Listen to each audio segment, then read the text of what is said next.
देखिए नेक्स्ट आ जाता है आपका क्लासिफिकेशन, ठीक है, classification of financial statement. Classification करना है on the basis of balance sheet, ठीक है, क्लासिफिकेशन करना है हमको, आपको मेंशन कर दिया बैलेंस शीट के थ्रू।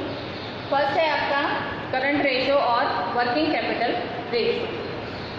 नाम से डिस्क्राइब है ये चीज़, current ratio which is directly relate to the current time. Current time क्या है आपका, आपका जो फाइनेंशियल ईयर है, ठीक है, यानी कि एक साल, यानी इट मीन्स कि आपकी जो रेशो है वो एक साल के लिए जो बैलेंस शीट दे रखी है उसी के आधार पर आप उसको बनाओगे, ठीक है। बैलेंस शीट या तो आपकी 1 जनवरी से है या फिर आपकी वो मार्च से स्टार्ट, अप्रैल से 1 अप्रैल से, या फिर वो आपकी 1 जनवरी से स्टार्ट होती है।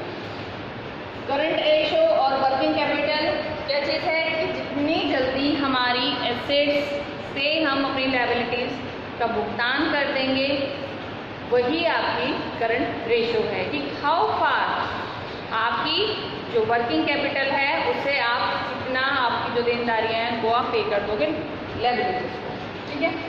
यहाँ पर बोर्ड पर मैंने आपके लिए करंट एसेट्स और करंट लायबिलिटीज़ लिखी हैं। देखिए करंट एसेट्स कौन कौन सी हैं आपकी, cash, bank balance, debtor, stock, short term investment, prepaid expenses, advance payment and advance income, deposits and other, ठीक है, ये आपकी एसेट्स हैं करंट एसेट्स। इसी तरह दूसरी साइड आपकी करंट लायबिलिटीज़ हैं, bills payable, creditor, short term loan, bank overdraft, outstanding expenses, tax provisions, unclaimed dividend, prepaid propose dividend, advances from customers, deposits from the dealers and instalment payable on long term loan. Clear है? तो अब इसको discuss कर लेते हैं। ये तो रही आइटम। अब आपको बहुत एक शॉर्ट तरीका बताती हूँ कि आप इसको याद कैसे करोगे। देखिए कैश, क्योंकि आपको बिजनेस करने के लिए यू नीड कैश, कुछ ना कुछ आपको कैश चाहिए ताकि अपना जो आपका बिजनेस है उसको आप स्टार्ट कर सके, रन कर सके, ठीक है। तो सबसे पहले फर्स्ट नीड क्या आपके लिए, कैश। काम करने के लिए आपको नगद चाहिए, कैश चाहिए, ठीक है। कैश चाहिए आपको, आपने बिजनेस में लगाया है पैसा, that is your assets, business में लगाया है से आपकी संपत्ति बनी है, ठीक है। फिर बैंक बैलेंस, आप काम कर रहे हो, आपको इनकम हो रही है और इसके फलस्वरूप आप क्या कुछ पैसा अपने बैंक में डिपॉजिट कर रहे हो, वो भी आपकी एसेट का पार्ट होगी कि वो आपकी संपत्ति है, आपकी बिजनेस की संपत्ति है, तो यानी कि आपका वो बैंक बैलेंस होता है, ठीक है। फिर आती है बिल्स रिसीवेबल। बिल्स रिसीवेबल क्या चीज़ है कि आपने कुछ माल, अपना स्टॉक या अपना प्रोडक्ट उधार बेचा है, उस सामने वाले पर्सन ने आपको पैसा नहीं दिया, उधार कर लिया है, यानी कि उसने आपसे उधार माल ले लिया है। अब वो उधार माल कब देगा, इसके लिए कुछ लिख के देगा वो, after 1 month 2 month and so on, कभी भी दे, ठीक है। यानी कि आपने जो उधार माल बेचा है उसके लिए आपके रिसीवेबल जनरेट हो गए हैं, यानी कि आपको उधार जिनको माल दिया उसे पैसा वापस मिलना है, रिसीव होगा पैसा, तो ये हो गए आपने आपके बिल्स रिसीवेबल। फिर आते हैं डेटर, ठीक है, यही से लेके चलते हैं आपका जो बिल्स रिसीवेबल है। अब मैं दोनों को कंबाइन कर देती हूँ। आपकी जो बिल्स रिसीवेबल है यहाँ पर वो बिल्स पेबल होगी। बिल्स पेबल कैसे होगी, जैसे आपने उधार माल किसी को बेचा है वैसे किसी से खरीदा भी तो होगा, आपने खरीदा है ना। अब जो सामान आपने उधार खरीदा है उसके लिए आपको पेमेंट करनी है, that is your bills payment, यानी कि बिल्स पेबल आपको पे करना है। पे करना है तो क्या होता है, आपकी ये लायबिलिटी, आपको देना है। जो चीज़ लेना है वो आपकी एसेट्स है, जो आपके पास आ रही है वो आपकी एसेट्स है, जो आपको देना है दैट इज योर लायबिलिटी, देनदारी, ठीक है। अब हो जाता है नेक्स्ट आपका डेटर, देनदार, वही पैसे देने वाले, उधार माल बेचा है आपको डेटर जनरेट हो गए, ठीक है। वैसे ही क्रेडिटर जनरेट हो गए। क्रेडिटर कैसे जनरेट होंगे, जैसे आपने उधार माल बेचा है वैसे किसी से खरीदा भी तो होगा, ऐसा तो नहीं हुआ कि आपको सिर्फ उधार दे रहे हो और बाकी सब काम आप कैश में कर रहे हो। आपको भी बिजनेस में कुछ ना कुछ कभी ना कभी उधार लेने की ज़रूरत पड़ती है, ठीक है। तो आपके क्रेडिटर बढ़ जाएंगे, यानी कि आपको पैसा उनको देना है। फिर आ गया शॉर्ट टर्म इन्वेस्टमेंट। देखिए शॉर्ट टर्म इन्वेस्टमेंट की आपकी जो एसेट्स हैं, जो आपकी संपत्ति बनी है, कुछ आपने बहुत छोटे टाइम के लिए इन्वेस्ट कर रखा है, शॉर्ट टर्म के लिए इन्वेस्ट किया है, क्योंकि आपकी एसेट्स का पार्ट है। तो जो इन्वेस्टमेंट हुई है उससे भी आपको इनकम होगी, इनकम जनरेट होगी ना, तो आपकी क्या हो गई, ये करंट एसेट। इसी तरह आपकी क्या आ जाएगी, short term loan. Short term loan क्या कहता है कि जैसे ही आपने इन्वेस्ट किया है, हो सकता है कि आपने जो लोन है वो एक छोटे टाइम पीरियड के लिए उठाया है, थोड़े टाइम के लिए आपने लोन लिया है, अब उसकी पेमेंट भी तो करोगे, आप लोन की इंटरेस्ट दोगे, उसमें प्रिंसिपल अमाउंट है उसको भी पे करना है, यानी कि छोटे समय के लिए आपने लोन लिया है, उधार लिया है, ये आपकी क्या है, लायबिलिटीज़ का पार्ट है। फिर आ जाएगा आपका प्रीपेड एक्सपेंसेस। प्रीपेड एक्सपेंसेस खर्चे थे, आपने वो शुरू में ही या पहले ही खर्च कर दिए, ठीक है, खर्च कर दिए हैं आपने, खर्चा हो गया आपके, प्रीपेड एक्सपेंसेस हैं। उसी तरह आपका आउटस्टैंडिंग एक्सपेंसेस हैं, ठीक है, कि आपको देने हैं, अभी खर्चे तो हुए हैं पर आपको देने हैं भविष्य में, that is your outstanding part है आपके एक्सपेंसेस का, ठीक है, देने हैं, मतलब जहाँ देना शब्द आ जाता है वहाँ पर आपकी लायबिलिटीज वो अपना आपकी जनरेट हो जाती है। फिर बीच में एक टर्म रह गई आपकी बैंक ओवरड्राफ्ट, ठीक है, बैंक ओवरड्राफ्ट। अब बैंक ओवरड्राफ्ट को आप इससे कनेक्ट कर दो आपके बैंक बैलेंस से। देखिए कनेक्ट ऐसे कर सकते हैं बैंक ओवरड्राफ्ट, क्योंकि this terms is directly related to the bank. अगर बैंक में बैलेंस होगा तभी तो आप ओवरड्राफ्टिंग करोगे। ओवरड्राफ्टिंग है जितना अमाउंट है उससे ज़्यादा पैसा निकाल लेना, तो बैंक में बैलेंस होगा, बैलेंस के ऊपर आप ओवरड्राफ्ट करोगे, जितना आपको पैसे की रिक्वायरमेंट है। बैंक अपने कुछ कस्टमर्स को ये फैसिलिटी प्रोवाइड करता है कि जितना उनके अकाउंट में बैलेंस है उससे ज़्यादा वो पैसा निकाल सकते हैं। क्या हुआ आपका बैंक ओवरड्राफ्ट, ठीक है। फिर उसके बाद आ जाता है आपका एडवांस पेमेंट, पहले ही कर दिए आपने, ठीक है, कर दिए हैं, देने नहीं है, कर चुके हैं, ये आपकी होगी एसेट्स का पार्ट, अभी करंट एसेट्स का पार्ट, ठीक है। फिर आ जाता है आपका इससे आगे अक्रूड इनकम। आपकी जो इनकम है वो पार्टी कर ली गई है, अक्रूड हो गई है, पर भविष्य में मिल जाएगी, that is this is also the part of your current assets. Current assets का पार्ट है, आपको मिलेगा वो डिपॉजिट जो कर रखे हैं उस पर भी आपको कुछ ना कुछ पैसा मिलेगा, और अदर जो आपकी आइटम्स हैं, ठीक है, this all are the parts of current assets. फिर उसके बाद कुछ जो हमारे रह गए थे वो हमारे करंट लायबिलिटीज, यानी कि टैक्स प्रोविज़न। अब टैक्स के लिए प्रोविज़न, क्योंकि आपकी इनकम हो रही है, यू हैव टू पे टैक्स। अगर आप इनकम जनरेट कर रहे हो तो आपकी कंपनी को टैक्स देना पड़ेगा, उसके लिए आप पहले से प्रोविज़न है, क्योंकि आपको देना है। जहाँ देना शब्द जुड़ जाता है दैट मीन्स वो आपकी लायबिलिटीज़ है, ठीक है, और जहाँ लेना है वो आपकी एसेट्स का पार्ट हो जाएगा, ठीक है। फिर उसके बाद आता है आपका अनक्लेम डिविडेंड। डिविडेंड आपके प्रोपोज डिविडेंड दो तरीके के दे रखे हैं, propose dividend and unclaim dividend. दोनों तरह के डिविडेंड आपकी लायबिलिटी का पार्ट है। क्यों है? क्योंकि डिविडेंड जो है वो कैपिटल से रिलेट करता है। जितने व्यवसाय के जो शेयर होल्डर हैं उन्होंने पैसा लगा रखा है, तो कुछ ना कुछ तो वापस पाने की उम्मीद रखते होंगे, ठीक है ना। तो उनको जो पैसा वापस दिया जाता है कंपनी के द्वारा, संस्था के द्वारा, उसको किस हेड के अंतर्गत लिखेंगे आप? डिविडेंड।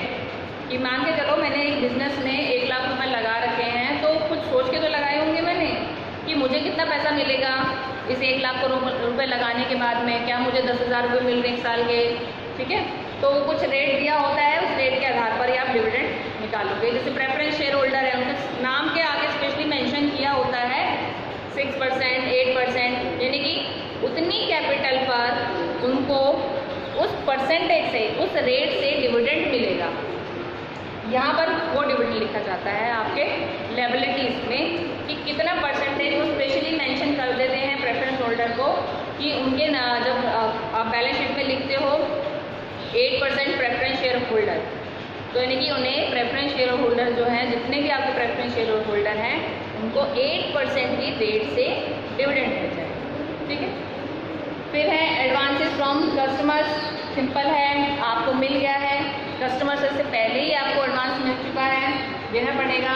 डिपॉजिट फ्रॉम डीलर, जैसे आपको यहाँ पर डिपॉजिट पे इनकम हो रही थी, अब डीलर ने डिपॉजिट फ्रॉम डीलर उस पर आपको पेमेंट करनी होगी, तो आपकी लायबिलिटीज़ का पार्ट है। इंस्टॉलमेंट पेबल, इंस्टॉलमेंट आपको पे करनी है, it is also part of current liability and long term loan. ठीक है, इंस्टॉलमेंट किस पे दे रहे हो, लॉन्ग टर्म लोन पर दे रहे हो, तो ये भी आपकी लायबिलिटीज़ का ही पार्ट है। तो ये दे रखे थे आइटम्स जो आपकी करंट एसेट्स और करंट लायबिलिटीज़ हैं। अब जो कि करंट रेशो है और वर्किंग कैपिटल रेशो, ठीक है, फॉर्मूला क्या है इसको निकालने का, current assets divided by current liabilities. हम ये देखना चाहते हैं कि हमारे पास कितनी करंट एसेट्स हैं अपनी करंट लायबिलिटीज़ को पे करने के लिए। ठीक है, पेमेंट करनी है हमको करंट अपनी लायबिलिटीज़ की। अब जैसे हम बैलेंस शीट बनाते हैं उसमें क्या होता है कि आपका जो बैलेंस है वो इक्वल हो जाता है, current assets is equal to current liabilities. यही करते हैं अब तक, हम यही करा है ना आपने, तो बैलेंस बराबर हो जाता है। तो फिर हम सोचते हैं कि अब इसकी ज़रूरत क्या पड़ गई कि ये रेशो कह रही है कि 2:1 होना चाहिए। करंट रेशो यही तो बता रही है कि आपकी करंट एसेट्स डबल होनी चाहिए, दुगनी होनी चाहिए आपकी करंट लायबिलिटी से, ये बता रही है। अब एक तरफ तो रेशो बता रही है कि 2:1 होने चाहिए, जबकि हम अच्छी तरह जानते हैं कि बैलेंस शीट का टोटल बराबर हो जाता है, होता है ना। तो कैसे होता है वो टोटल, हम ये मान के चल रहे हैं इसकी करंट रेशो वो आपको डबल बता रही है कि आपके पास डबल क्यों होना चाहिए कि अगर आप पेमेंट कर देते हो इसके अकॉर्डिंग 1:1, अब अगर आपके पास इतना ही बैलेंस होगा तो आप अगले साल कैसे बिजनेस करोगे, नहीं कर सकते ना, आपको पैसा फिर बाहर से लेना पड़ेगा। तो इसके लिए सबसे अच्छी बात ये है कि आप अपने पास डबल एसेट्स रखो, संपत्ति अधिक रखो, ताकि आप अपनी जो देनदारियाँ हैं, जितनी लायबिलिटीज है, उनको पेमेंट कर सकोगे आप। अगर ये बराबर हो जाएगा तो आपके लिए दिक्कत क्रिएट हो जाएगी कि आपको पैसा बाहर से लेना पड़ेगा, फिर आपके जो आपके डेट हैं वो क्रिएट होंगे। ठीक है, यानी कि आपके ऋण उत्पन्न हो जाएंगे। अब वो कहता है कि 1:1 है। ठीक है, 1:1 क्या करता है आपकी, देखो आइटम रेशो तो आपका 2:1 है कि आपके पास में डबल होना चाहिए, करंट एसेट्स ज़्यादा होने चाहिए और आपकी करंट लायबिलिटीज़ वो कम होनी चाहिए। एक आइडियल सिचुएशन है संस्था के लिए, पर अगर आपकी 1:1 हो जाती है, ठीक है, सिचुएशन बता दी आपको बाहर से पैसा लेना पड़ेगा, इस साल तो आपका काम चल गया पर अगले साल नहीं चल पाएगा। ठीक है, अब वो कह रहा है कि करंट रेशो 2:1 एक आइडियल है। अगर हमारी संस्था इससे कम रेशो जनरेट कर पाती है, यानी कि इससे कम आ जाती है, देखो हमारी जो व्यापार है, हमारा जो व्यवसाय है, उसकी वित्तीय स्थिति क्यों शब्द इस्तेमाल कर रहा है, क्योंकि हम बैलेंस शीट रेशो निकाल रहे हैं और बैलेंस शीट रेशो में ही संस्था की वित्तीय स्थिति को प्रदर्शित किया जाता है कि आर्थिक स्थिति बता रहे हैं कि वो सही नहीं है। अगर उसके पास कम हो जाती है, करंट रेशो कम आती है, जजमेंट कि उसके पास अब इतना नहीं है कि वो इतना पेमेंट कर सकेगी अपनी लायबिलिटीज़ के लिए। इस साल कर देंगे पर पॉसिबिलिटी ये ज़्यादा बढ़ जाती है कि शायद वो अगली साल पेमेंट नहीं कर पाएगी। अब कारण क्या है 2:1 रेशो होने का, रीज़न क्या है इसका, 2:1 कैसे हो जाएगी, मैक्सिमम, देखो मैक्सिमम स्टॉक में कंपनी ने इन्वेस्टमेंट कर रखा है, इसी वजह से आपकी जो रेशो है वो 2:1 हो जाएगी। कंपनी ज़्यादातर यही करती हैं कि वो अपना स्टॉक में ज़्यादा पैसा इन्वेस्ट करके रखती हैं, प्लस भी है और देखो माइनस भी है। अगर बहुत ज़्यादा पैसा इन्वेस्ट करती है और अगर वो टाइम पे स्टॉक को सेल आउट नहीं कर पाती है तो जो ये स्टॉक है वो डंप हो जाएगा। ठीक है, वेस्ट चला जाएगा, क्योंकि एब्सोल्यूट हो सकता है स्टॉक की आपने एक ही साल में बहुत सारा पैसा स्टॉक के रूप में इन्वेस्ट कर दिया और आप अगले साल उसको बेच नहीं पाए, तो आपकी बैलेंस शीट तो फिर भी बढ़ जाएगी क्योंकि आपके एसेट का टोटल तो ज़्यादा आ जाएगा। पर नेक्स्ट ईयर अगले साल क्या होगा कि स्टॉक अभी भी वही रेट दिखाएगा क्योंकि सेल तो हुआ ही नहीं है, वो अगले साल भी वही दिखाएगा, फिर आपकी एसेट्स बढ़ जाएंगी। पर जब आप लिक्विड रेशो निकालोगे, ठीक है ना, जब लिक्विड रेशो निकालोगे तब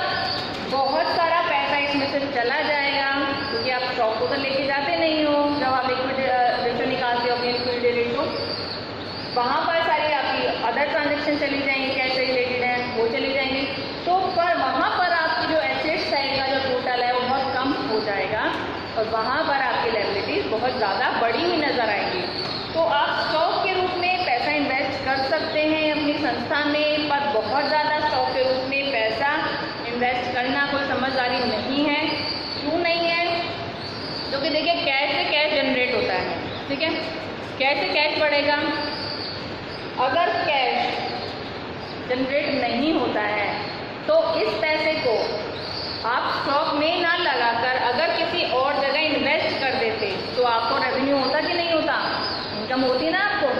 तो वही चीज़ ध्यान में रखनी है कि अगर हम स्टॉक में पैसा लगा रहे हैं तो हमको ये भी ध्यान में रखना है कितना पैसा स्टॉक में लगाएं कि हम उस स्टॉक को बेच भी सकें। सिर्फ करंट एसेट्स का टोटल बढ़ाकर दिखाने के लिए ही स्टॉक में पैसा इन्वेस्ट कर देना कोई समझदारी नहीं है, क्योंकि जब आपकी